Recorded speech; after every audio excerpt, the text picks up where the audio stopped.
I said I wasn't going to do this. But, babes, you know, I think it needs to be said because I hate to see a young woman as talented, as smart as you, living in so much fear, babes, or do more. Right? You don't have to answer this question, but we all know, because we've heard from multiple sources, people who've witnessed the fact that you have been physically abused by Mampintsha. That he has beaten you in your relationship. And right now, and I'm sorry, but right now you're sitting here, you're scared, and you're worried about what's going to happen next.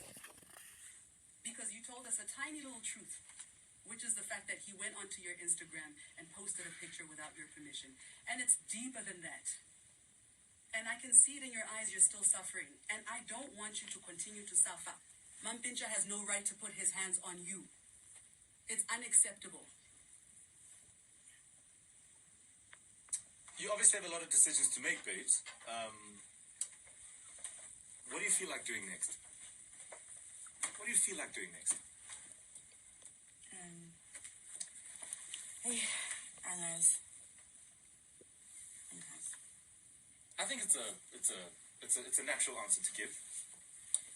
When two people have shared what you've shared and the relationship has gone to where it's gone, and I mean I can see the terror in your body language. That's why I was asking, are you okay? Because it's that obvious. And you don't know this, babes, but I have a very close friend of mine who took you in the day Mampintsha punched you in the face and you were bleeding from your nose. And you needed refuge. You don't even know that I know that story. You don't know that I know from someone else that he broke your leg. Babes, we live in a country where women are getting killed left, right, and center. I'm happy that you left that man.